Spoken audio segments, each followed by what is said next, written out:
Un fallo del servicio de inteligencia. Sentíamos que habíamos defraudado al país. Una nación herida y sedienta de justicia. Su objetivo era atacar a Estados Unidos y destruirnos. Necesitábamos devolver el golpe a los enemigos que nos habían atacado. Y la caza de Osama Bin Laden comienza. Pero, ¿dónde encontrarlo? Recibimos muchos avisos de falsos avistamientos por todo el mundo. Ahora, por primera vez, la CIA desvela todos los detalles anteriormente clasificados secretos de la misión para asesinar a Bin Laden. Tenían la forma de entrar en la casa de Al-Qaeda. Fue el secreto mejor guardado en mis 33 años trabajando para la CIA. Lo habíamos intentado todo para asegurarnos de que saliera bien y algo estaba saliendo mal. Esta es la historia secreta de la caza del terrorista más buscado del planeta. Por una de las organizaciones más secretas y poderosas del mundo, la Agencia Central de Inteligencia. Esta historia necesita ser contada por las personas que participaron directamente en la búsqueda de Bin Laden. Es un momento de la historia que debe conocerse mientras aún estén aquí todos para contarla.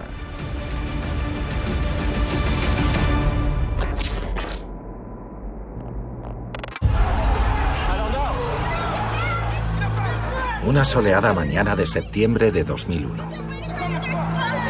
Ese día, cuando Estados Unidos sufre el peor ataque de la historia en su territorio, el mundo se sumerge en el horror.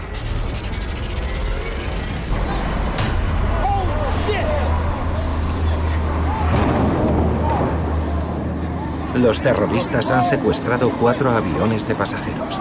2 se estrellan contra las torres del World Trade Center en Nueva York. El tercero cae sobre el ala oeste del Pentágono. Y el cuarto se estrella en Pensilvania. El presidente de los Estados Unidos, George W. Bush, que en ese momento se encuentra en Florida defendiendo su reforma educativa, es evacuado inmediatamente.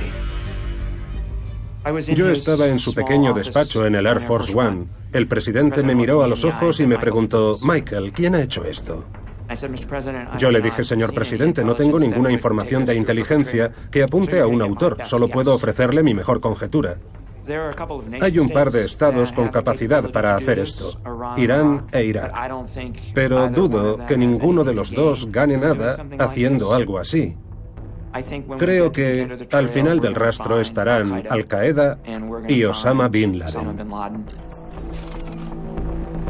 Pocas horas después, en el manifiesto de vuelo de uno de los aviones, descubren a 3 miembros conocidos de Al-Qaeda, la organización terrorista liderada por Osama Bin Laden y su número 2, Ayman al-Zawahiri. Este no era su primer ataque contra Estados Unidos. En 1993, una bomba debajo del World Trade Center. 2 ataques simultáneos contra las embajadas de Estados Unidos en Kenia y Tanzania en 1998. Y en 2000, en Yemen, un ataque suicida con una pequeña embarcación contra el destructor USS Cole. Algunos años antes del 11 de septiembre, los analistas de la CIA vigilaban a Al-Qaeda para anticiparse a cualquier amenaza inminente. Llegaron a la conclusión de que existía un punto vulnerable en algún lugar, pero que aún no habían alcanzado el punto en el que podían golpear a Estados Unidos y matar a estadounidenses sin que hubiera represalias. Su objetivo era atacar a Estados Unidos y destruirlo. Era un plan bastante grandioso. Era como una galaxia terrorista en expansión. La propaganda y sus campañas de reclutamiento empezaban a tener éxito. Recibían voluntarios de todo el mundo, incluidos Estados Unidos, Gran Bretaña, Francia. Teníamos la sensación clara de que ese tren nos iba a arrollar. Nos estábamos preparando para algo como aquello. Lo esperábamos. No nos preguntábamos si iba a suceder, sino cuándo sucedería. Aunque la CIA intentó alertar a los responsables políticos acerca de la inminente amenaza de un ataque terrorista en suelo estadounidense, no pudieron impedir el ataque del 11 de septiembre. Vimos una alerta estratégica muy clara en el verano de 2001. Al-Qaeda estaba preparando algo, pero era una amenaza táctica muy precisa. Fuimos incapaces de averiguar exactamente el qué y dónde. Sentimos que habíamos defraudado al país. Para los oficiales de la CIA en aquel momento fue una humillación. Fue un momento muy duro, aparte del hecho de que el país había sido atacado y que la CIA no había podido evitarlo. Necesitábamos devolver el golpe a los enemigos que nos habían atacado y que la venganza y la justicia cayeran sobre quienes habían asesinado a tantos. Se convirtió en algo altamente personal para muchos.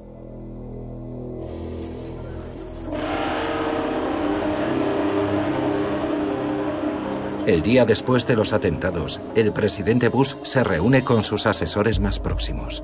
Quiere una respuesta rápida y contundente. Bush tiene que decidir rápidamente quién liderará la respuesta de Estados Unidos al ataque de Al-Qaeda y la búsqueda de su líder, Osama Bin Laden. El presidente caminaba por la sala preguntando ¿qué hacemos? Y nadie tenía una respuesta salvo la CIA. Nosotros estábamos preparados para actuar, nadie más lo estaba. Dos hombres presentan el plan de la CIA al presidente. George Tenet, director de la CIA, y Cofer Black, director del Centro de Operaciones Antiterroristas. La estrategia es enviar algunos agentes a Afganistán, donde los talibanes han creado un refugio para Al-Qaeda. Los agentes reclutarán a combatientes de la Alianza del Norte, opositores al régimen, para ayudar a Estados Unidos a derrotar a los talibanes y a encontrar a Osama Bin Laden. Tuvimos que convencer al presidente, podemos hacerlo. Somos una agencia de inteligencia civil, no somos conocidos precisamente por dirigir la respuesta militar del país en un rincón remoto del mundo contra un enemigo oculto. El orden de batalla era como de 400 a 1. Yo subrayé que, bueno, aquella no sería una operación incruenta, pero que cuando hubiéramos terminado, las moscas caminarían por los globos oculares del enemigo. Yo necesitaba asegurarme de que él entendiera que íbamos a sufrir bajas. Morirá gente. Él me miró durante 10 segundos y luego dijo, Cofer, ¿de verdad pueden hacer eso? Yo le contesté, no tengo la menor duda. Y dijo, así se habla, id a por él. El Centro de Operaciones, que dirige las misiones secretas más sensibles de la CIA, recluta a los agentes clave para esa misión de alto riesgo. 2 días después de los atentados del 11 de septiembre, la CIA establece en Langley su cuartel general temporal para esta misión ultrasecreta. Se seleccionan 7 agentes. Es el llamado Comando Jawbreaker, que está bajo la autoridad directa del Centro de Operaciones Antiterroristas de la CIA. El equipo lo dirigen Gary Rowan, de 59 años, uno de los mejores expertos de la CIA en Afganistán, y Phil Reilly, ex soldado de las Fuerzas Especiales del Ejército de Estados Unidos y uno de los oficiales de operaciones especiales de la CIA más respetados. Gary Rowan hablaba el idioma de la zona, había estado allí antes y también tenía contactos en la Alianza del Norte. Después seleccionamos al resto de compañeros del equipo, incluido uno de los mejores médicos de campo de la CIA y el mejor especialista en comunicaciones.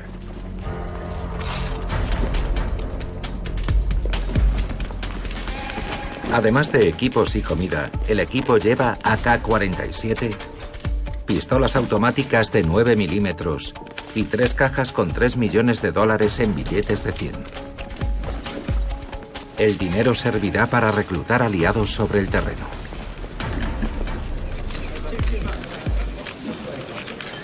Tras una última reunión en Camp David con el Consejo de Seguridad Nacional, el presidente Bush da luz verde al plan de la CIA.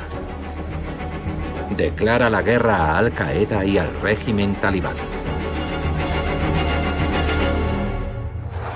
El equipo para la operación Jawbreaker se reúne en Langley. Ninguno estaba nervioso.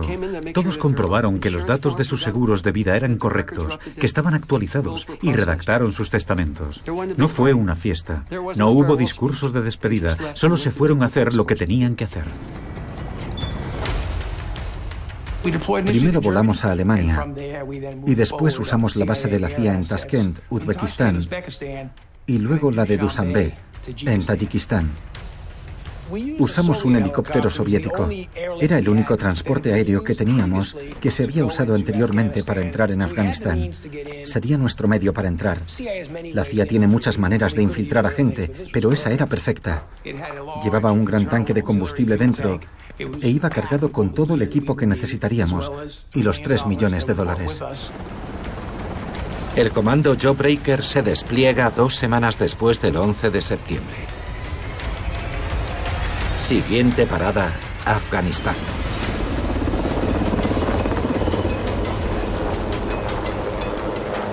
Sobrevolamos el paso de Anjuman a unos 4.500 metros de altitud.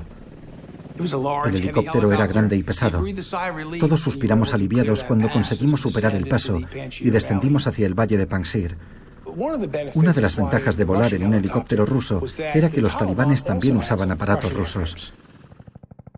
Pasamos volando sobre una patrulla talibán y ellos se quedaron mirándonos. No nos apuntaron con sus armas, pero pensarían, no sabemos seguro de quién es ese helicóptero. Si hubiera sido un Black Hawk u otro helicóptero militar estadounidense, nos habrían atacado. Afortunadamente no nos dispararon y conseguimos entrar.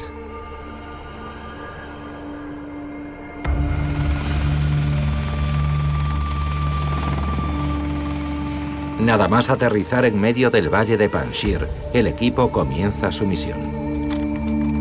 Buscar nuevos aliados contra los talibanes y financiar su guerra. La Alianza del Norte necesitaba fondos para hacer ciertas cosas y el dinero era para eso. Además, nos pusimos en contacto con otros aliados afganos con los que pensamos que podríamos trabajar.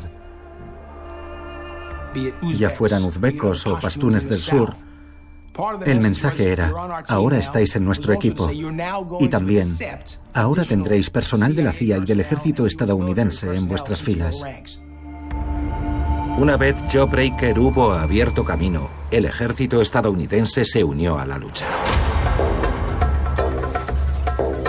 El 5º Grupo de Fuerzas Especiales de los Boinas Verdes del Ejército de los Estados Unidos, también conocido como la Quinta Legión, fue el elegido para combatir en Afganistán.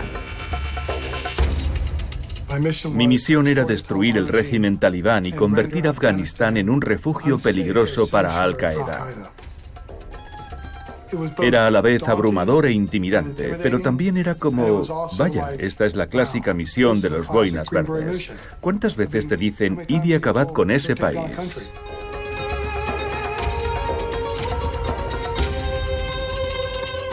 A finales de octubre, 100 soldados de operaciones especiales y agentes de la CIA estaban sobre el terreno intentando reclutar a miles de soldados locales para que lucharan al lado de las fuerzas estadounidenses. Estás rodeado de cientos de hombres a los que no has visto nunca armados con AK o lanzagranadas. No sabes cuántos de ellos podrían cortarte el cuello. O quizá un señor de la guerra aceptaría un montón de dinero de Bin Laden y se volvería contra nosotros. Nos vestíamos como los lugareños. Todos nos dejamos crecer la barba. Yo usaba una manta para cubrir mi equipo militar. Así, si había alguien en la distancia intentando tendernos una emboscada o un francotirador, le llevaría más tiempo descubrir quién era yo. Eso me proporcionaría un poco más de tiempo y más posibilidades de sobrevivir. En octubre, el presidente Bush lanza la Operación Libertad Duradera y la Fuerza Aérea de Estados Unidos se despliega en la región. Los bombarderos y los aviones de combate se preparan para bombardear las posiciones talibanes. Sobre el terreno, los comandos de las fuerzas especiales y de la CIA identifican los objetivos uno por uno, usando designadores láser avanzados para obtener sus coordenadas GPS. Era como una mezcla de Mad Max y la Guerra de las Galaxias. A veces librábamos combates muy primitivos sobre el terreno, mientras que estábamos usando tecnología de vanguardia en otras zonas. Y nuestra capacidad para dirigir los ataques aéreos de manera efectiva y muy precisa fue determinante. F-14, F-16, F-15, B-52, B-1, todo el arsenal disponible de Estados Unidos destacado en esa guerra podía bombardearlos. En la Casa Blanca, el enlace de inteligencia de George Bush, Michael Morrell, informa al presidente sobre la situación de la misión. Empecé a mostrarle al presidente en esos grandes mapas militares dónde estaban las fuerzas de la Alianza del Norte, las fuerzas talibanes, cuál era la inteligencia sobre dónde estaba Bin Laden, y recuerdo la frustración del presidente por lo despacio que iba todo. Y el presidente presionaba a George Tenet todas las mañanas. George, ¿qué es lo que está pasando? ¿Por qué nuestros hombres no avanzan? Pero cuando avanzaron, atravesaron las posiciones talibanes como si fueran de mantequilla. El plan de la CIA es extremadamente eficaz. La Alianza del Norte se apodera de las principales ciudades de Afganistán. En muchos aspectos, la campaña fluía como el agua por el lecho de un arroyo, y los comandos sobre el terreno nos informaban de que se extendía como una mancha. En cuanto comenzaron los ataques aéreos, los talibanes empezaron a evaporarse. El enemigo desapareció, huyeron, y los que se quedaron luchando murieron. Con la caída del régimen talibán, a Osama Bin Laden solo le queda un refugio seguro: las montañas. En noviembre, la CIA intercepta un mensaje de radio e identifica la voz de Osama Bin Laden. Procede de un complejo de cuevas llamado Tora Bora, situado al sur de la ciudad de Jalalabad y a menos de 15 kilómetros de la frontera con Pakistán. Sabíamos que era casi inexpugnable, pero todos estábamos entusiasmados. Él era nuestro principal objetivo, el hombre detrás del 11S. A finales de noviembre, un puñado de estadounidenses apoyados por afganos sale de Jalalabad y se dirigen a las montañas que rodean Tora Bora. Aquellas eran las montañas más escarpadas que había visto nunca, y fue brutal. Cuando llegamos a una cresta afilada como un cuchillo, sabíamos que en aquel momento éramos los estadounidenses que estaban más cerca del lugar en el que creíamos que se ocultaba Bin Laden. Teníamos que intentar debilitar a los hombres de Al-Qaeda y obligarlos a refugiarse en sus cuevas. Esperábamos conseguir que algunas de esas cuevas se desplomaran sobre ellos, que quedaran atrapados, de forma que el grueso de las fuerzas afganas, junto con algunos estadounidenses, pudieran subir desde el valle, entrar en las cuevas y matar o capturar a quien quiera que estuviera allí. Durante las 2 primeras semanas de diciembre, las tropas sobre el terreno solicitaron hasta 100 ataques aéreos diarios. Con el apoyo de las fuerzas especiales y de los combatientes locales, el cerco en torno a Tora Bora se estrecha. El gobierno pakistaní despliega 4.000 soldados en la frontera para detener a cualquiera que intente huir. Parece que Osama Bin Laden y sus colaboradores más próximos están atrapados en su bastión. Pero el asalto terrestre a Tora Bora es demasiado arriesgado. Estados Unidos no estaba preparado para enviar con la suficiente rapidez batallones o brigadas de infantes de marina estadounidenses o soldados para que entraran y tomaran Tora Bora. Y planificar eso habría llevado una eternidad. Si Bin Laden presentaba batalla, iba a ser muy cruenta y a costar muchas vidas estadounidenses. El general Tommy Franks, comandante de la Operación Libertad Duradera, opta por los ataques aéreos para diezmar a las fuerzas de Al-Qaeda. Pero a mediados de diciembre de 2001, las señales de radio de Osama Bin Laden se interrumpen. El líder de Al-Qaeda ha escapado.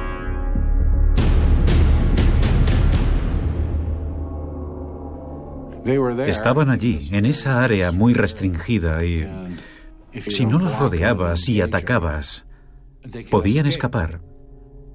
Lo más inteligente habría sido acabar con ellos allí. Debimos haberlo hecho. Eso me molesta.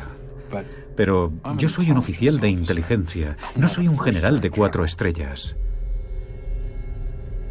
Él era la pieza final. Él estaba allí y de repente había desaparecido.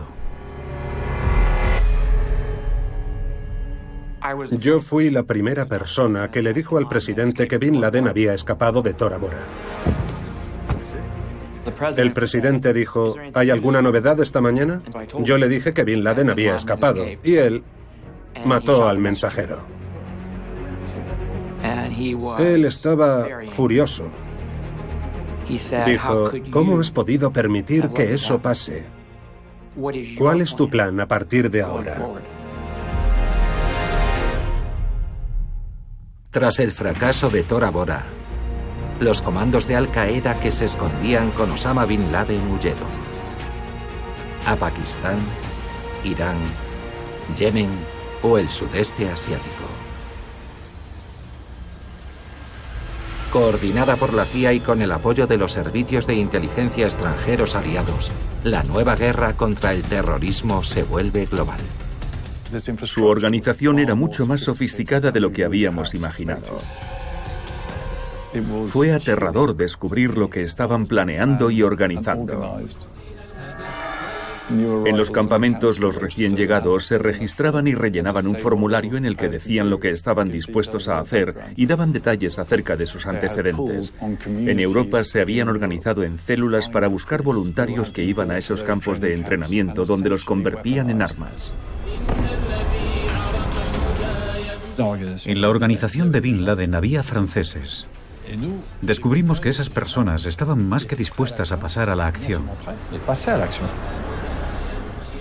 Y sabíamos que los utilizarían principalmente para atentar en su propio país, Francia. De forma que todos los servicios de inteligencia se unieron y concentraron en aprender nuevas técnicas diferentes a las del espionaje tradicional. Debían neutralizar a las personas que habían estado implicadas en el 11S y anticiparse a nuevos atentados terroristas. Ese fue el comienzo de una especie de industrialización de las técnicas de la lucha antiterrorista dirigida a desarrollar la inteligencia necesaria para evitar cualquier cosa que pudiera estar a punto de suceder. Todos los servicios de inteligencia aliados colaboraban en ese esfuerzo. En 12 meses, el tamaño del Centro de Operaciones Antiterroristas se convirtió en el grupo más importante de operativos. Recibimos más armas de las que habíamos tenido en toda nuestra historia. Nuestro presupuesto se disparó por encima de los $1.000 millones. Teníamos que reestructurar el Centro de Operaciones Antiterroristas y buscar a los líderes de Al-Qaeda de uno en uno donde quiera que estuvieran. Para el gobierno estadounidense, la lucha contra este nuevo e impredecible enemigo se convierte en la prioridad número 1. Los mandos militares y los responsables de inteligencia decían, debemos conseguir que todas las partes del gobierno se impliquen en este esfuerzo conjunto contra Al-Qaeda y sus principales líderes. Los agentes del FBI queríamos colaborar y aportamos nuestras capacidades forenses, nuestras habilidades de investigación y buscábamos información e inteligencia que nos pudiera llevar hasta objetivos de alto valor. Tras el incidente de este vuelo, la FAA ha emitido una nueva directiva de seguridad ordenando a todas las aerolíneas que adopten medidas específicas de seguridad. A finales de 2001 parecía inminente una segunda oleada de ataques terroristas en suelo estadounidense. El 22 de diciembre, Richard Reed, un militante de Al-Qaeda, es detenido cuando intenta detonar una bomba oculta en su zapato en un vuelo de París a Miami. El miedo a otro ataque terrorista aumenta. Y lo que es aún peor, los servicios de inteligencia sospechan que Al-Qaeda tiene un programa de Anthrax y está desarrollando armas de destrucción masiva, incluidas bombas sucias. A finales de 2001 y en 2002, sentíamos que en cualquier momento podría llegar el siguiente atentado. Y nos preguntábamos, ¿será hoy el día en el que nos vuelvan a atacar? Estábamos en guerra, de eso no había duda. El presidente de Estados Unidos nos dijo, no permitan que vuelva a pasar. Nos encontrábamos bajo una presión enorme. Ahora cuesta imaginarlo, pero la CIA llevaba sobre sus hombros el peso de prevenir un futuro ataque terrorista. Y los políticos y los miembros del Congreso les decían, haced lo que tengáis que hacer, no nos lo digáis, impedid que haya otro atentado. En marzo de 2002, en una operación conjunta, la CIA y las autoridades pakistaníes capturan a Abu Zubaydah, un objetivo de Al-Qaeda de alto valor que podría proporcionarles información sobre futuros atentados o sobre Osama Bin Laden.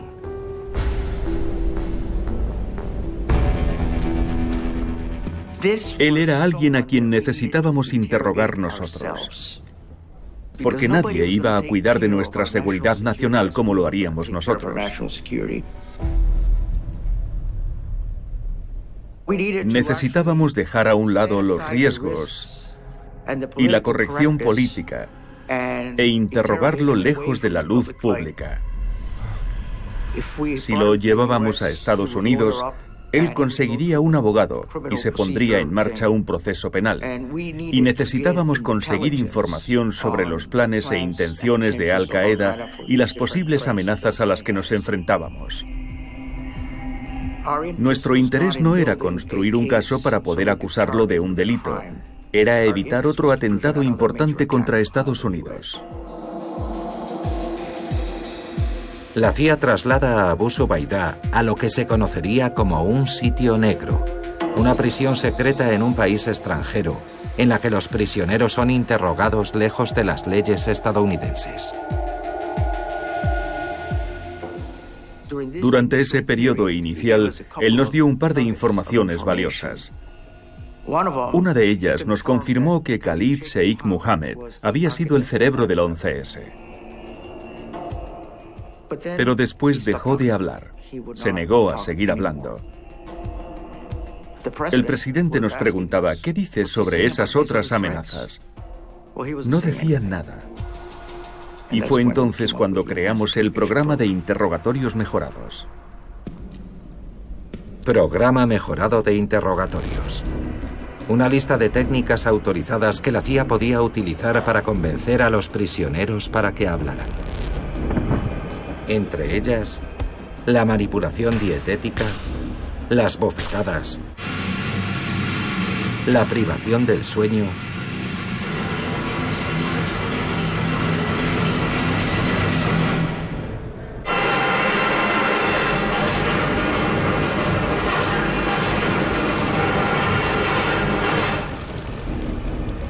y el waterboarding, el ahogamiento simulado, que consiste en verter agua sobre el rostro del preso cubierto por una toalla para causarle la sensación de estar ahogándose.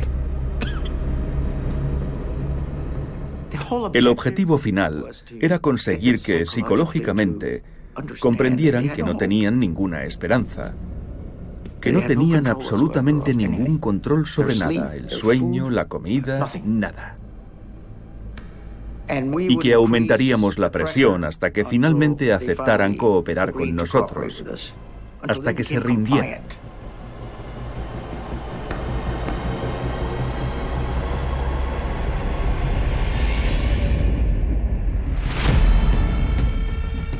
Así que nos dirigimos al Departamento de Justicia y le pedimos una opinión legal vinculante por escrito, en la que se dijera que las 10 técnicas que íbamos a usar eran legales.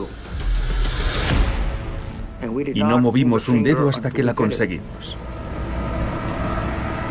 Esas técnicas contra los prisioneros de Al-Qaeda darían lugar más adelante a un debate interminable en todo el mundo y a decenas de comisiones, millares de páginas de informes y feroces artículos de prensa. Para muchos, el interrogatorio mejorado solo es tortura. En todas las reuniones en las que participé dije, no se entenderá bien y terminará filtrándose, pero la misión tenía que hacerse. También sabíamos que no había otra opción.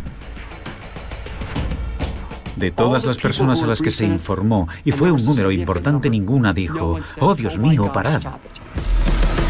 En 2002, la administración Bush declara oficialmente que el Convenio de Ginebra sobre el trato a los prisioneros de guerra no se aplicará en el conflicto con Al-Qaeda.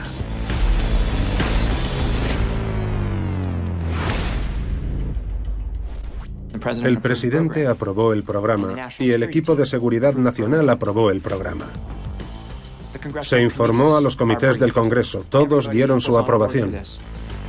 Ese programa mejorado de interrogatorios no era solo un programa de la CIA, era el programa de Estados Unidos.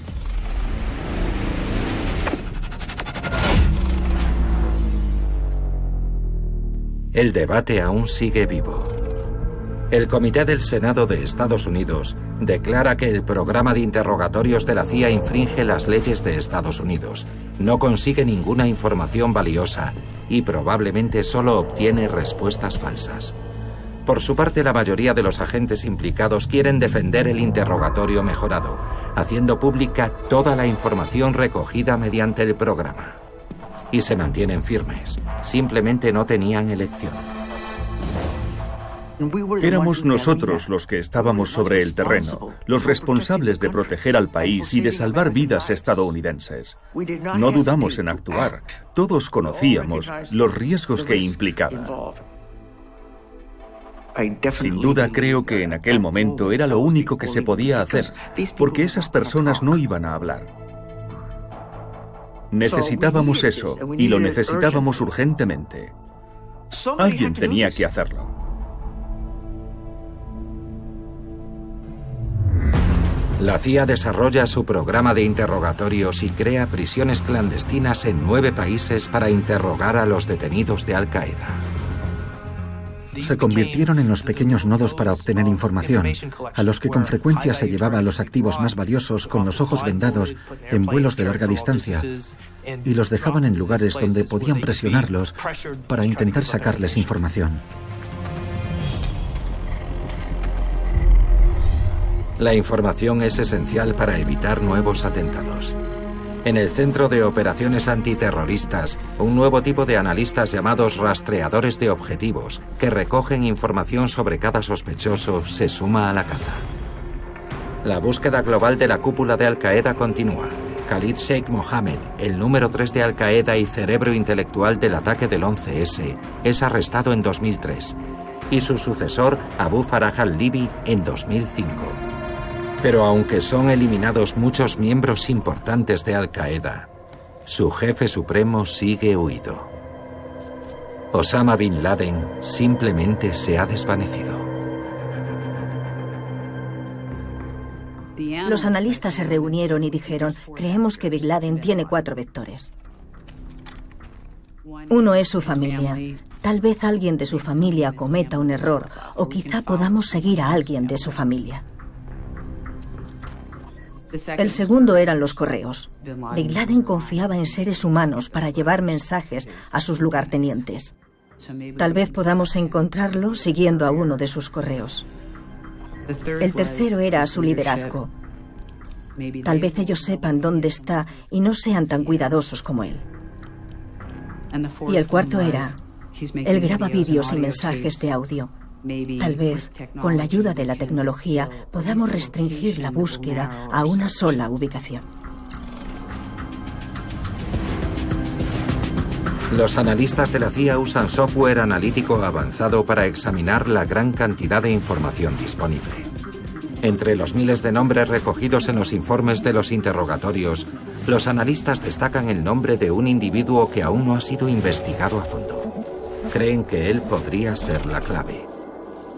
Su nombre, Abu Ahmed al-Kuwaiti, un miembro no identificado de Al-Qaeda. Oímos hablar por primera vez de Abu Ahmed al-Kuwaiti en 2002, aún detenido en un centro de detención de un país del norte de África. Y ese detenido dijo que alguien llamado Abu Ahmed al-Kuwaiti podría ser un correo de Bin Laden. Pero era un fantasma. No sabíamos su nombre ni dónde estaba, no sabíamos nada de él. Así que preguntamos a todos los detenidos, tanto a los que estaban bajo nuestra custodia como a los que estaban detenidos en otros países, sobre ese tipo llamado Abu Ahmed.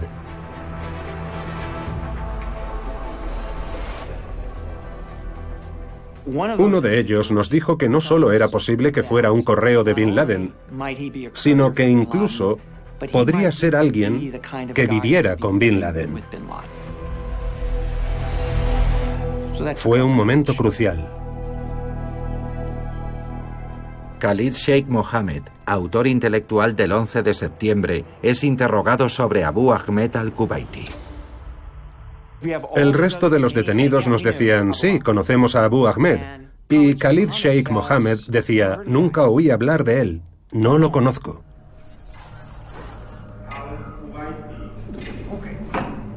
Era un tipo duro. Todos tienen un ego enorme y hay ciertas cosas que nunca te van a contar. Khalid Sheikh Mohammed no iba a decirnos nada sobre el paradero de Bin Laden. Pero él tenía una forma de comunicarse con otros prisioneros detenidos en esa prisión secreta. Se pasaban mensajes ocultos en los libros que leían.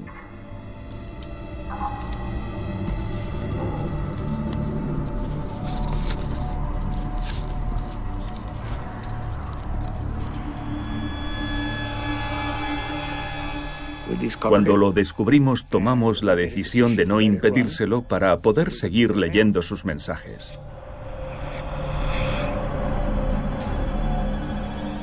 Y él les pedía que no dijeran nada sobre al-Kuwaiti. Nadie hablaba del mensajero. Y así fue como nuestro interés por Abu Ahmed se disparó.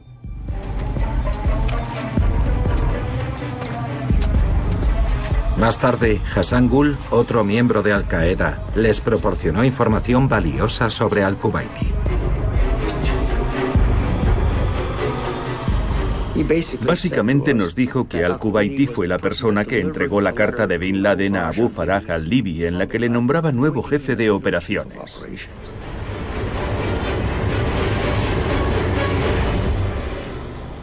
Esa era una decisión muy importante.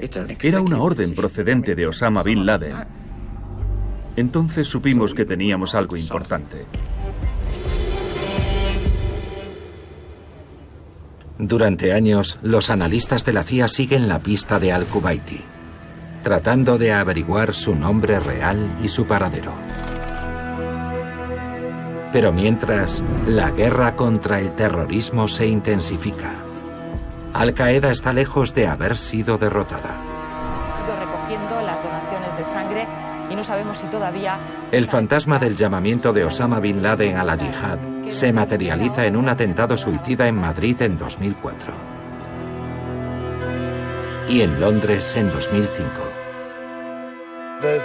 Nos informan de una explosión. Nos confirman que varias estaciones del metro de Londres han sido evacuadas. Los grupos terroristas necesitan líderes, y el poder esencial de esos personajes es su capacidad de reclutar, convencer y conseguir a sus seguidores. Bin Laden era el símbolo supremo de la violencia islamista contra nuestras sociedades para que pasen a la acción. El ataque que sufrimos el 7 de julio de 2005 resultó letal y nos conmocionó. Hay heridos caminando. El 7 de julio aprendimos una lección brutal, que no puedes considerar el terrorismo como un problema aislado o doméstico. Tienes que verlo como una red. De las estaciones de metro salen personas cubiertas de sangre. El periodo de 2005, 2006 y 2007 fue un periodo de resurgimiento de Al-Qaeda. Existía una gran preocupación por la posibilidad de que hubiera otra oleada de ataques. Los analistas trabajaban codo con los operativos que colaboraban con sus homólogos extranjeros, realizando operaciones específicas para sacar a esa gente del campo de batalla. Los militantes de Al-Qaeda son eliminados uno a uno. El número de bajas en la organización terrorista alcanza su punto álgido. Pero el objetivo principal se resiste a su detección. el escurridizo Osama Bin Laden. Recibimos muchos avistamientos falsos en todo el mundo. Recibíamos información escasa y confusa. Lo vimos en un mercado en Peshawar. Lo hemos visto en Karachi. Hay un tipo que dice que lo vio en África. Estaba haciendo un trato en África. Teníamos que comprobar todas esas pistas. Osama Bin Laden tenía un dispositivo de seguridad extraordinario y él lo sabía. En 2009, el nuevo presidente Barack Obama nombra a León Panetta nuevo director de la CIA.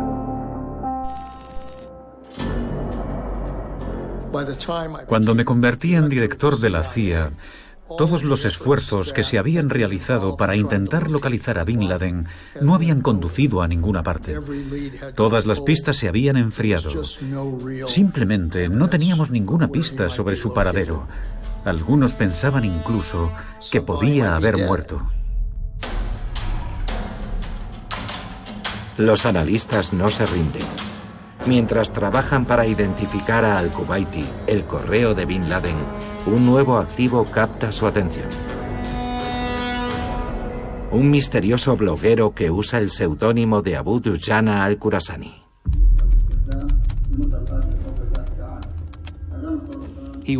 Era médico y tenía un hobby en su tiempo libre, que era convertirse en una especie de activista en Internet de la causa de la yihad.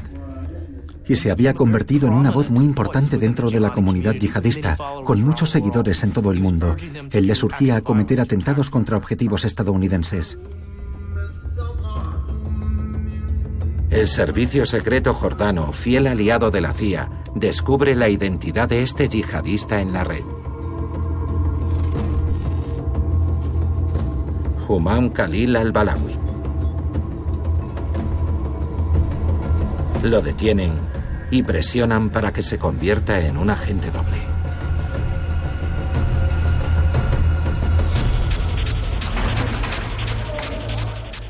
Fueron a su casa, se lo llevaron y lo metieron en una celda para interrogarlo durante varios días.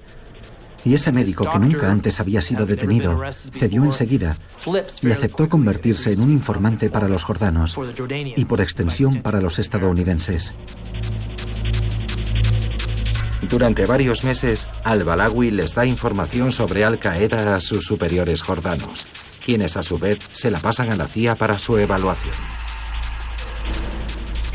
La CIA enseguida tuvo claro que la información de ese nuevo informante era el mejor material que habían visto en años. Ese informante desconocido se convirtió en una estrella del rock, porque empezó a pasar información en tiempo real que la CIA conocía y podía verificar. Fue el propio Balawi quien, en una de sus conversaciones con uno de sus jefes jordanos, planteó la posibilidad de viajar a las áreas tribales de Pakistán como médico voluntario. El área tribal bajo administración federal, o FATA, es una región de Pakistán donde Al-Qaeda ha encontrado un refugio seguro y que el gobierno pakistaní ya ni siquiera intenta controlar. Constantemente intentábamos averiguar cómo acceder a esas regiones y obtener información. Y si quieres comprender y conocer lo que pasa en un lugar como la FATA, tienes que encontrar a alguien que tenga algún motivo para estar en la FATA, ya sea que viva allí, que viaje o que tenga familiares allí. Y lo único que necesitas es una persona, pero la probabilidad de que encuentres a alguien que tenga el acceso directo que tú necesitas es muy complicado. Para la CIA, la posibilidad de tener ojos y oídos en la región es inapreciable e imposible hasta ese momento.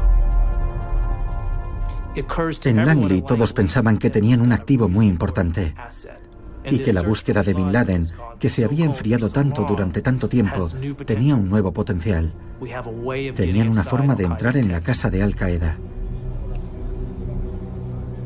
Se preparó un operativo para llevar a Balawi a una reunión con los estadounidenses, porque Balawi no había conocido aún a ningún agente de la CIA, y consideraron necesario llevarlo a un lugar en el que pudieran informarle, examinarlo e interrogarlo, y luego asignarle una misión.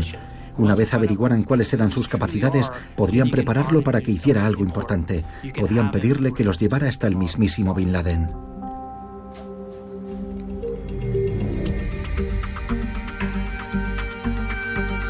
La reunión tendrá lugar en la estación de la CIA dentro del campamento Chapman, una base militar estadounidense de alta seguridad en la ciudad afgana de Khost, a 15 kilómetros de la frontera con Pakistán. El plan es que al-Balawi cruce clandestinamente la frontera para evitar ser visto por miembros de Al-Qaeda.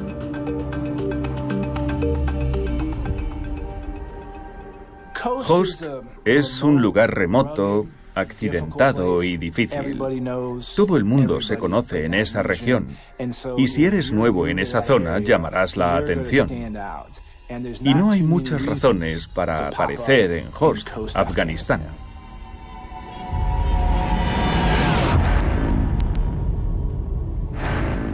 Balawi dijo que estaba nervioso, que no quería que lo identificaran los informantes locales y puso como condición que no sería registrado, que nadie lo tocaría mientras lo escoltaran hasta la base para reunirse con la CIA. Desde el punto de vista de la CIA, él era una persona muy vulnerable, y su preocupación de que alguien pudiera reconocerlo les pareció legítima. Podía ocurrir que un informante talibán dentro de la base lo viera y lo delatara. Era una preocupación legítima. Así que decidieron dejar a un lado algunos de los protocolos y precauciones habituales, porque él era alguien muy importante y querían protegerlo. Cuando cultivas una relación con una posible fuente, siempre sopesas los riesgos y los beneficios. El riesgo, por supuesto, es que esa fuente te mienta. Pero la urgencia de conseguir información cuando crees que puedes encontrar a alguien como Bin Laden o al-Zawahiri te inclina claramente a considerar solo los beneficios.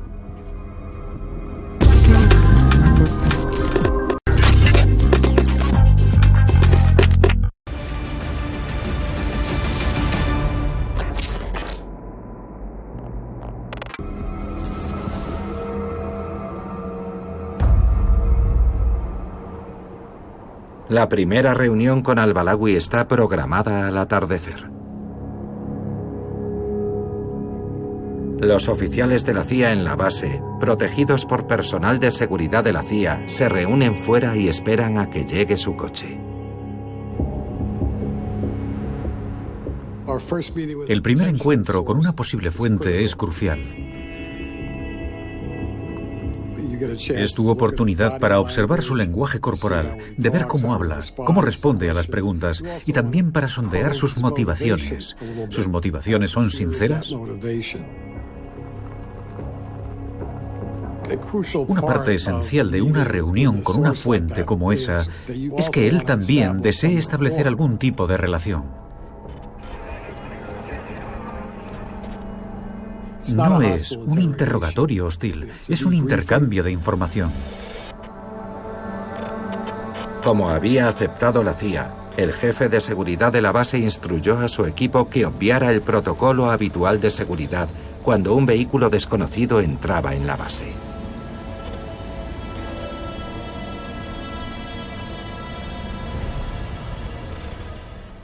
Pasó por el primer puesto de control. Los guardias se volvieron hacia el otro lado y no le miraron. Atravesó el segundo. Y el tercero. Tenía autorización para llegar al santuario de la CIA.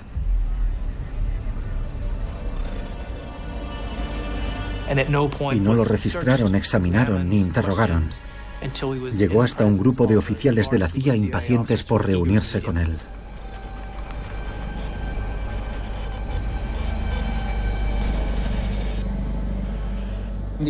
Los agentes de inteligencia se acercaron al coche.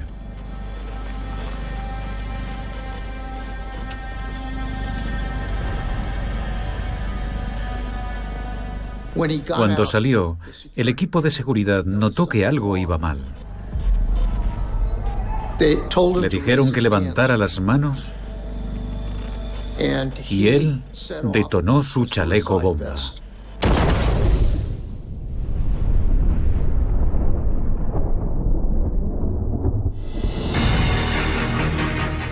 Se cree que ha sido el ataque más mortífero en la historia de la agencia. Al parecer, el terrorista se acercó a ellos en la base y activó su chaleco explosivo. ¿Cómo consiguió el terrorista superar 3 controles de seguridad? El médico tranquilo, yihadista en Internet y nuevo activo de la CIA para espiar a Al-Qaeda, era de hecho un agente triple dispuesto a morir por su causa. Una cosa que aprendes en este trabajo es que los agentes de inteligencia realmente se juegan la vida. Por supuesto que era arriesgado. ¿Se cometieron errores en el protocolo de seguridad? Probablemente. Pero lo importante es que ellos tuvieron el valor para seguir adelante con esa reunión, para asumir los riesgos que tenían que correr. Todas las familias de los fallecidos nos dijeron, por favor, seguid con la misión en la que participaba nuestro ser querido. Ellos pagaron con sus vidas, pero en muchos sentidos no murieron en vano, porque su muerte inspiró a otros para seguir luchando por esa misión.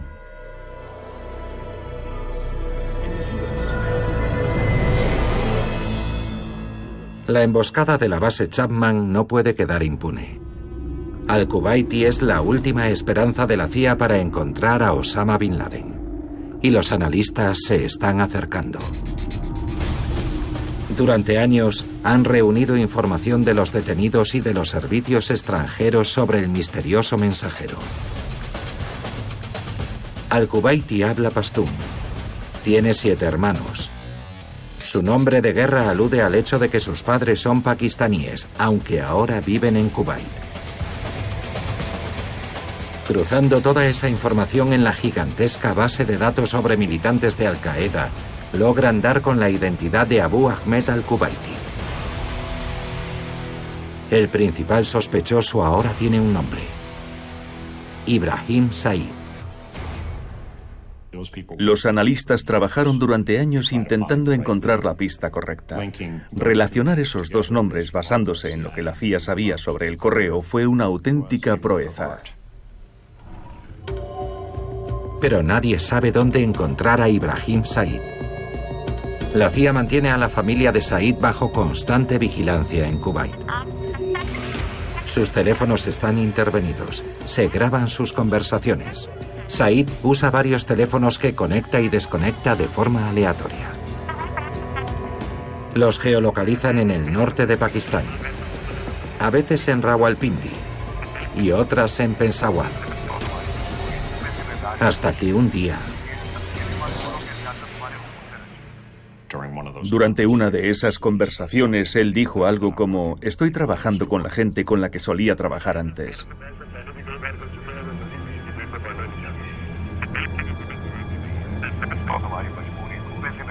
Fue entonces cuando empezó a tomar forma la idea de que Ibrahim y al-Kuwaiti eran la misma persona. Ese breve e inofensivo comentario podía ser el primer error que Ibrahim Said cometía en 9 años. La CIA pone en marcha todos sus recursos para encontrarlo. Agentes encubiertos se despliegan en Pakistán, desde donde al-Kuwaiti hace sus llamadas telefónicas.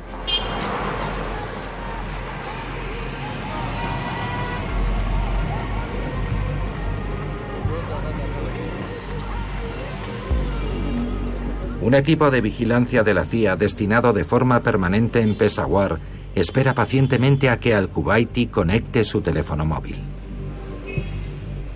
No es fácil tener agentes sobre el terreno, deben trabajar en secreto. No quieres que te descubran ni que tu objetivo te vea.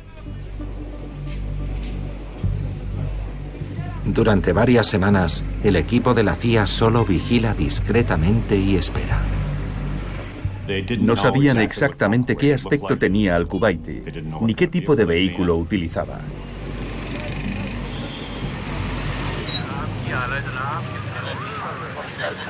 Hasta que un día, al-Kuwaiti conectó su teléfono muy cerca de ellos.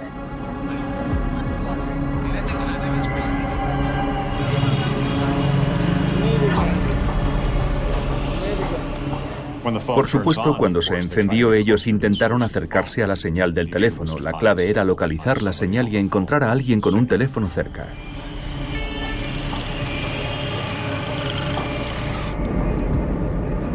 Nueve años después del 11S, la CIA finalmente está a punto de identificar al único hombre que podría llevarlos hasta Osama Bin Laden.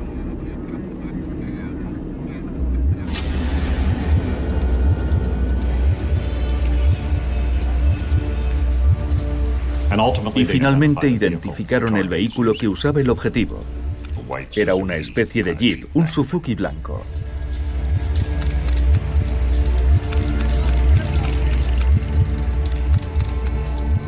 Y al-Kuwaiti viajaba en ese vehículo.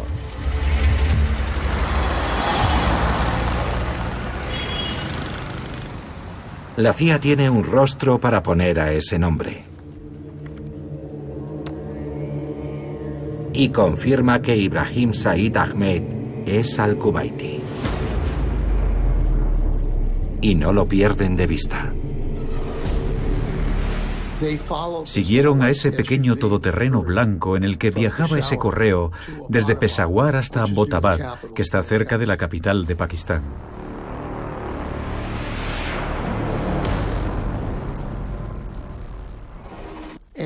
Y el todoterreno entró en un complejo residencial. Abbottabad es una ciudad de 2 millones de habitantes. El complejo, situado en una zona residencial, se encuentra a menos de 3 kilómetros de la Academia Militar de Pakistán. La CIA despliega un equipo de vigilancia. Estaba claro que habíamos descubierto algo importante en la existencia de ese complejo. Algo en lo que estaban implicados correos que habían trabajado para Bin Laden en el pasado. Y era evidente que su rutina diaria estaba rodeada de grandes medidas de seguridad. Recorrían hasta 150 kilómetros solo para hacer una llamada telefónica.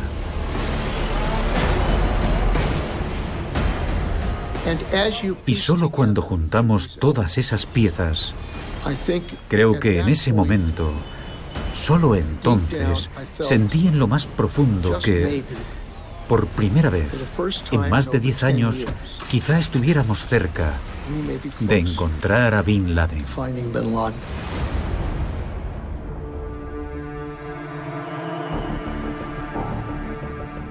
El complejo residencial estaba rodeado de muros de 3,5 metros, y en algunos lugares alcanzaban los 5,5 metros de altura.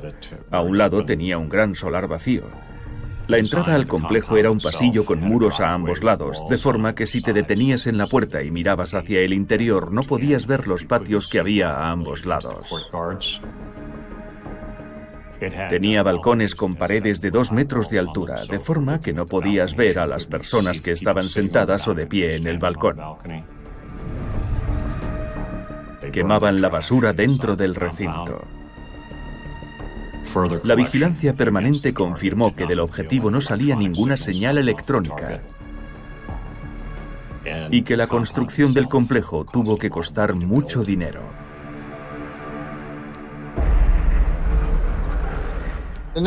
El siguiente paso era continuar vigilando el complejo para intentar confirmar si Bin Laden estaba allí realmente. Pero era lo bastante importante como para solicitar una reunión con el presidente. Fuimos a la Casa Blanca y le describimos lo que habíamos descubierto. Recuerdo que al final de aquella reunión el presidente nos dio 2 órdenes muy claras. La primera fue: Leon, Michael, averiguad qué diablos está pasando en el interior de ese complejo. Y la segunda: no se lo contéis a nadie. Nadie debe saberlo excepto nosotros. Solo se necesitaba una filtración, solo una, de que podríamos haber encontrado a Bin Laden y él habría desaparecido. Ese fue el secreto mejor guardado en mis 33 años trabajando en la CIA.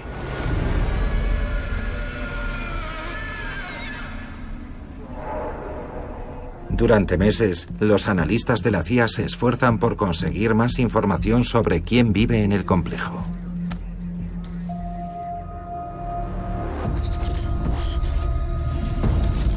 A finales de 2010, La vigilancia aérea desvela la presencia de un hombre sin identificar. Le apodan el marcapasos. Salía al patio y caminaba en círculos, tal vez 10 o 12 veces, y luego volvía a entrar como un prisionero.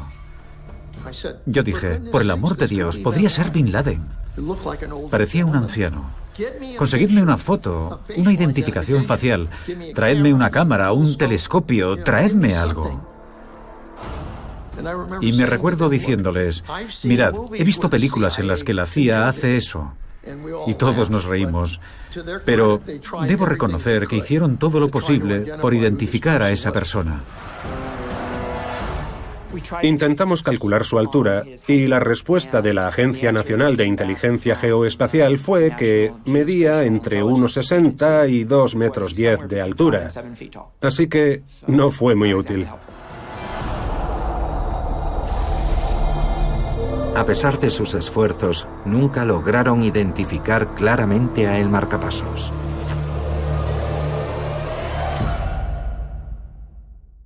Sin embargo, nos enteramos de que había una tercera familia viviendo en el complejo y que esa tercera familia nunca salía del complejo. ¿Cómo se enteraron? No se lo puedo decir. Llegamos a la conclusión de que esa tercera familia era justo igual que la que esperábamos que acompañara a Bin Laden en ese momento de su vida. El número de esposas, la edad de los hijos. Nos enteramos de que Abu Ahmed seguía trabajando para Al-Qaeda. Una de nuestras preocupaciones era que ya no trabajara para Al-Qaeda, que en esa casa viviera un traficante de drogas y que Abu Ahmed estuviera trabajando para él. Pero nos enteramos de que Ahmed seguía trabajando para Al-Qaeda. ¿Cómo se enteraron de eso? No se lo puedo decir. El cómo consiguió la CIA esa información crucial continúa siendo un secreto. Pero los analistas vieron reforzada su hipótesis. Disponíamos de información suficiente y un grado de seguridad mayor que terminó por inclinar la balanza. En el mundo de la inteligencia rara vez tienes la certeza absoluta. ¿Qué más podíamos hacer sin correr el riesgo de que las personas que vivían en el complejo se dieran cuenta de que estábamos operando en la zona? ¿Cuánto tiempo podríamos mantenerlo en secreto?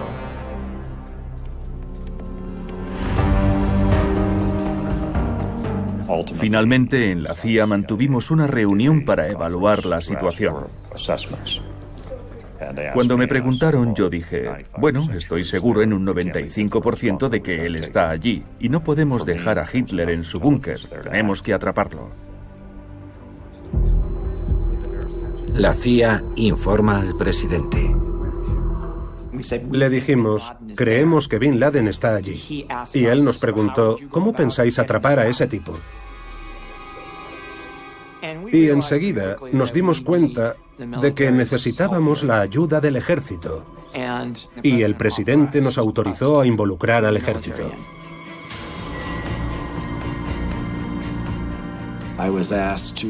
Me pidieron que ayudara a planear varias operaciones alternativas con algunos planificadores de la CIA.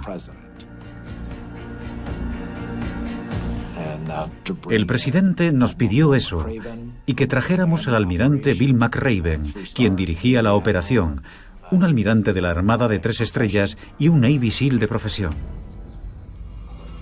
El presidente y sus asesores más estrechos evalúan 2 opciones principales: un ataque aéreo contra el complejo o una incursión de las fuerzas especiales en helicóptero.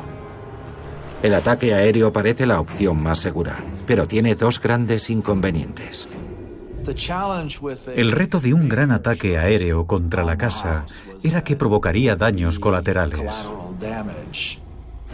Todos los ocupantes de la casa morirían también. Y había 22 personas más, mujeres y niños.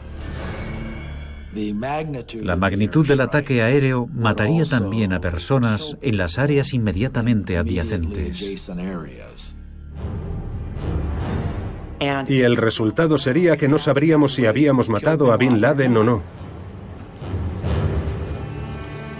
El presidente rechaza el ataque aéreo, y decide enviar un helicóptero con un comando de la Fuerza de Operaciones Especiales. La unidad elegida por el Mando Conjunto de Operaciones Especiales para llevar a cabo el asalto es el 6º Equipo SEAL, a menudo considerado el mejor entre los mejores. El escuadrón de ataque elegido fue el Escuadrón Rojo del 6º Equipo SEAL. Nada más llegar descubrieron que no habían ido allí para unas maniobras, sino a buscar a Bin Laden. Y luego comenzamos a prepararnos de inmediato. El plan era llegar en 2 helicópteros. El primero se detendría entre el edificio principal y el edificio auxiliar, en el que vivía uno de los correos. La mitad de ese grupo de 12 hombres se dirigiría al piso inferior de la vivienda principal y la otra mitad iría a buscar a ese correo. Los hombres en el segundo helicóptero descenderían hasta la azotea con soga rápida, se abrirían camino hasta donde estuviera Bin Laden y le rodearían. Después de 3 semanas de entrenamiento, el almirante McRaven confirma al presidente y al director de la CIA que el comando de ataque del escuadrón está preparado para la misión. Los Navy SEALs reciben la autorización para viajar hasta la base militar estadounidense de Jalalabad, en Afganistán. En Washington llega el momento de tomar la decisión final. Según nuestra Constitución, el presidente de Estados Unidos en ese momento, Barack Obama, era el comandante en jefe, por lo que era decisión suya si seguíamos adelante o no con la incursión para, como esperábamos, llevar ante la justicia al hombre que estuvo detrás del ataque del 11S. Era complicado porque nadie quiere una guerra mundial. Tratas con otros países y puede afectar a tus aliados. Teníamos que enviar fuerzas estadounidenses a través de la frontera de otro estado a su país, armadas, para intentar arrestar a un terrorista internacionalmente conocido.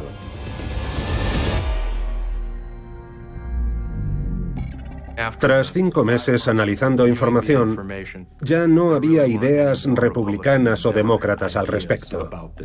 Yo soy republicano y el presidente demócrata. No me importaba. Todos entendíamos la trascendencia de esa decisión. Si algo salía mal, lo mejor que yo podía hacer era apoyar al presidente y decir que era la decisión correcta. Casi 10 años después de los atentados del 11 de septiembre, solo unas pocas personas en Washington saben que la búsqueda de Osama Bin Laden podría terminar en las próximas horas. Barack Obama ha tomado una decisión crucial. Por la mañana, Tom Donilon, el asesor de seguridad nacional, llamó a Leon Panetta y le dijo: el presidente ha aprobado la misión, adelante. Los detalles están en manos del almirante McRaven. Recibí una llamada de Panetta que me dijo: ¿sabes eso en lo que hemos estado trabajando? Será este fin de semana. Adiós. Eso fue todo. Nunca olvidaré esa llamada telefónica.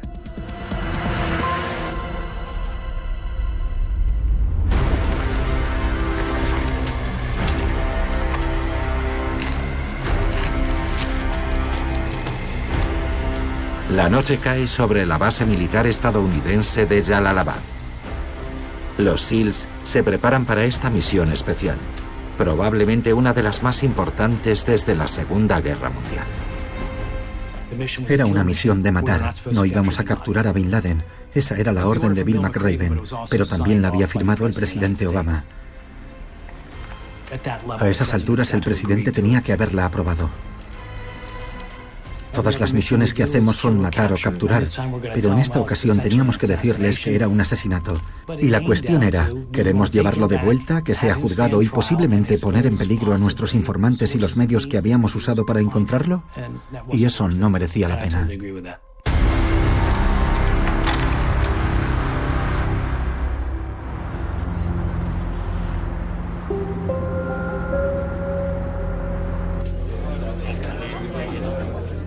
El presidente Obama y el Consejo de Seguridad Nacional se reúnen en la sala de crisis de la Casa Blanca. El equipo de la CIA supervisa la operación desde Langley. Teníamos una conexión directa con Bill McRaven y él nos contaba paso a paso lo que pasaba. Los helicópteros del 160 Regimiento de Aviación de Operaciones Especiales, conocidos como los acechadores de la noche, despegan de la base aérea de Jalalabad a las 10 de la noche hora local. Son 2 Black Hawks modificados para el Comando SEAL con una muy baja firma de radar y 2 Chinooks más grandes como fuerza de reacción rápida en caso de que los SEALs necesiten refuerzos. Los helicópteros volaron hasta una pista más amplia en la que aterrizó la fuerza de reacción rápida. Luego los otros 2 helicópteros pusieron rumbo al sur, hacia el objetivo. Y apenas 2 minutos después salieron de las montañas. Y a partir de ese momento podían ser detectados por los radares pakistaníes. Pocos minutos antes de que los helicópteros lleguen al objetivo, la CIA intercepta una señal.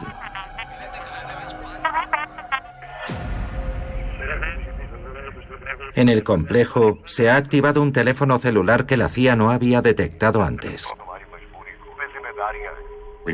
Escuchamos las llamadas de ese teléfono y la última fue la llamada a un hermano y le dijo, vienen de arriba. Y esas fueron, de hecho, las últimas palabras que quedaron grabadas.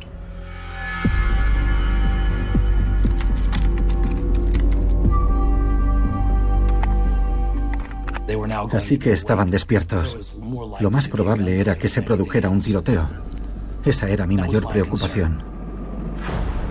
Mi otra preocupación era que si había habido una llamada para despertar a Bin Laden, el ejército pakistaní descubriría que algo pasaba en su propio patio trasero. Desde que se produjo esa llamada, los muchachos tendrían 30 minutos hasta que los pakistaníes tuvieran tiempo de organizar su respuesta.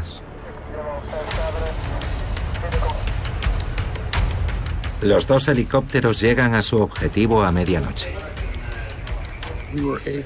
Vimos entrar a los helicópteros en Pakistán y teníamos a un equipo de vigilancia en el complejo cuando los helicópteros llegaron.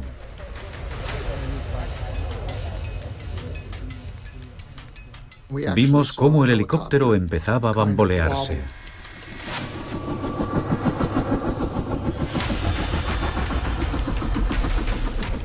Vimos a esos aparatos acercándose al recinto a cámara lenta. Se suponía que el que estaba entre las 2 casas se detendría. Cuando se hace soga rápida, el helicóptero se detiene, lanza las cuerdas y los muchachos bajan deslizándose, pero no se detuvo, porque las paredes impedían que el aire se dispersara. Y se levantó aire y polvo, y cuando los pilotos del helicóptero intentaron mover los rotores, perdieron el control. Y cuando perdió el control, el helicóptero se alejó del objetivo y empezó a girar lentamente en el sentido de las agujas del reloj. Después lo vimos caer.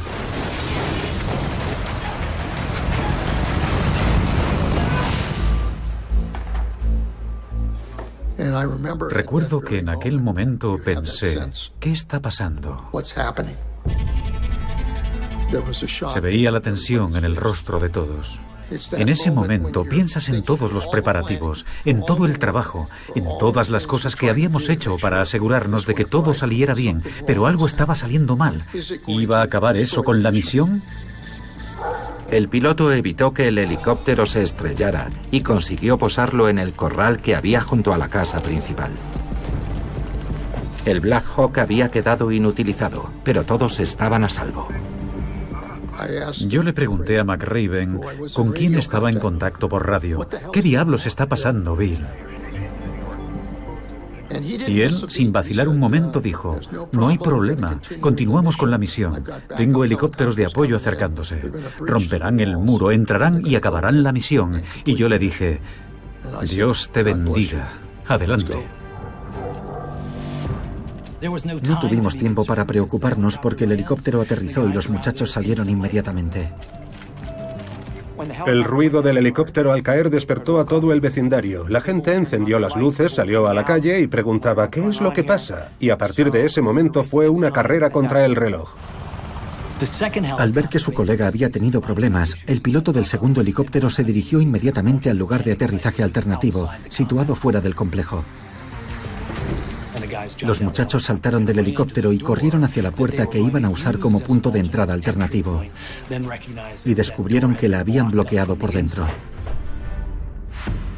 En ese momento teníamos a un equipo fuera y otro dentro. El equipo que estaba dentro saltó el muro que separaba el corral de las casas y el equipo que estaba fuera no podía entrar. Entonces el jefe del comando se acercó a esa puerta doble, la abrió desde dentro y los muchachos entraron en tropel. Y luego todos debían atravesar la puerta de la planta baja y abrirse camino hasta arriba. Iniciando asalto. El equipo que buscaba al correo que vivía en la casa exterior disparó. Contacto.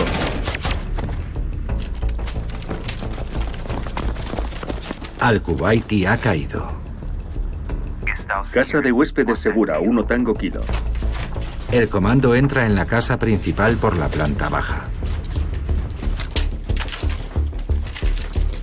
En el primer piso estaba el segundo correo.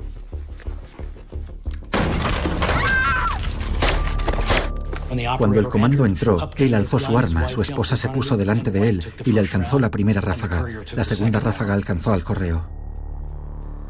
Esa no es la forma en la que nos gusta trabajar, pero esas cosas pasan. Podíamos oír lo que estaba pasando. Oímos los disparos. Disparaban y tiraban las paredes, así que sabíamos que algo estaba pasando. Era evidente que habían encontrado resistencia. Los muchachos tenían que abrir un agujero en las puertas para cubrir los puntos ciegos y en los que podría estar escondido alguien.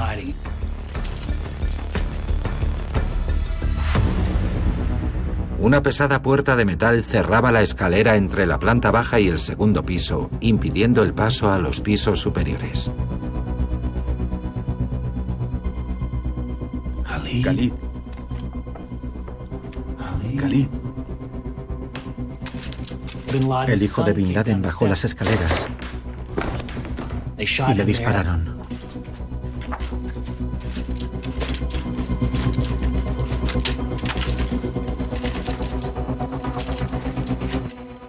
Los SEALs registran el segundo piso. En los dormitorios se encuentran a niños y a 2 mujeres, a las que registran y detienen. Segundo piso seguro. El comando se dirige al tercer piso, donde debería estar escondido Osama Bin Laden. Osama. Osama. Bin Laden salió al relleno. Le dispararon y la bala le alcanzó en un costado. Subieron los últimos escalones. El primer hombre que entró en la habitación no disparó a Bin Laden. Cuando el segundo hombre entró en la habitación, Bin Laden estaba allí de pie. A su lado tenía una AK-47, pero él no hizo ademán de cogerla. Y recibió un disparo desde pocos metros de distancia. Recinto bajo control. Jerónimo. En la sede de la CIA en Langley, oyen decir a los SEALs por la radio. Jerónimo. La palabra en clave para indicar que han matado a Bin Laden. Y entonces McRaven dijo, creo que tenemos a Jerónimo. Yo no estaba muy seguro de lo que estaba pasando. Aquellos fueron los 15 minutos más largos de mi vida. Y mientras esperaba me preguntaba, ¿tenemos o no tenemos a Jerónimo? Pero entonces McRaven volvió a hablar y dijo, tenemos a Jerónimo. Teníamos a Bin Laden.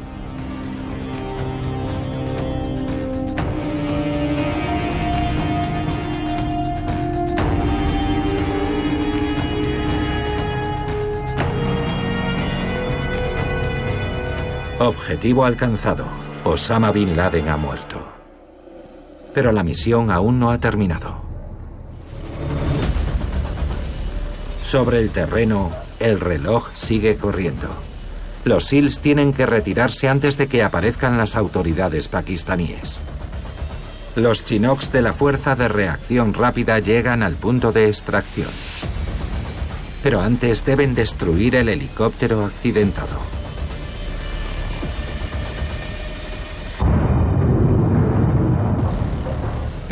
Era importante destruir el helicóptero porque llevaba tecnología de baja detectabilidad y no queríamos que los pakistaníes se la entregaran a los chinos. Mientras, parte del equipo recogía toda la información que podía, archivos digitales y todos los papeles y cosas que encontraban, mientras llegaban los helicópteros que debían sacarlos de allí. Los dos helicópteros aterrizaron en el mismo lugar en el que el helicóptero que no se había estrellado aterrizó fuera del recinto. Los muchachos salieron del complejo, subieron a esos dos helicópteros y se marcharon volando de allí. Habían permanecido 38 minutos en el objetivo, 8 minutos más de lo planeado. La Fuerza Aérea de Pakistán no reacciona lo bastante rápido como para interceptar los helicópteros. El comando de SEALs voló de vuelta hasta la base aérea de Jalalabad sin ser atacado. Una vez en Afganistán, el comando ya estaba a salvo. Y entonces la cuestión era, ¿es Bin Laden o no? Se parecía a Bin Laden, pero le habían disparado en la cara. Un disparo en la cara no es como lo que vemos en la tele, un agujero pequeño. No queda mucho de la cara. Así que no podíamos identificarlo claramente. Pero el presidente quería asegurarse.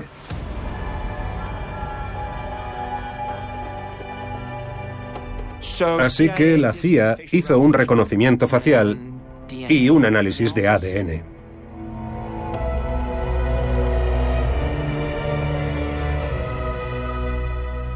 En ese momento pudimos confirmar que era Bin Laden. El presidente se sintió lo suficientemente seguro como para salir y contárselo al país. Esta noche puedo anunciar al pueblo estadounidense y al mundo que Estados Unidos ha dirigido una operación que ha causado la muerte de Osama Bin Laden, el líder de Al-Qaeda, y el terrorista responsable del asesinato de miles de inocentes, hombres, mujeres y niños. La verdad, 10 años después, cuando recordamos aquello, aún puedo sentir todos los altibajos, los nervios, los temores, la euforia por tener quizá una pista, por el hecho de que, oh vaya, de verdad lo van a hacer. El pasado agosto, tras años de duro trabajo de nuestros servicios de inteligencia, fui informado de una posible pista de Bin Laden. Un pequeño grupo de estadounidenses llevó a cabo la operación con extraordinaria valentía y capacidad. Y aquella noche, a mi humilde manera, yo formé parte de aquello. A lo largo de mi carrera he hecho muchas cosas, cosas interesantes e importantes, pero rara vez se hacen públicas. Recordemos que podemos hacer estas cosas no solo por la riqueza o el poder, sino por lo que somos. Una nación, bajo Dios, indivisible, con libertad y justicia para todos. Inmediatamente después del mensaje de Barack Obama delante de la Casa Blanca y en todas las ciudades y pueblos de Estados Unidos, la gente salió a la calle para celebrar ese momento histórico. Todo el mundo compartió este momento casi como lo hicimos después de los atentados del 11S. Todo el país se unió y sintió que se había hecho justicia. Se cerraba así el capítulo final de ese terrible suceso en la historia de Estados Unidos. Cuando salí a la calle y oí a la gente gritar, «Estados Unidos, Estados Unidos», mi primera sensación fue de tremendo orgullo por lo que los oficiales de inteligencia y del ejército habían conseguido. Habíamos logrado algo que yo creía que era muy importante, no solo para las familias de todos los que habían perdido la vida en el 11S, también que era un mensaje muy importante que enviábamos al mundo. Que nadie ataca a nuestro país y se sale con la suya. Este fue probablemente el mayor éxito de la CIA en toda su historia. Creo que en muchos sentidos no solo fue sanador para el país, también lo fue para la CIA.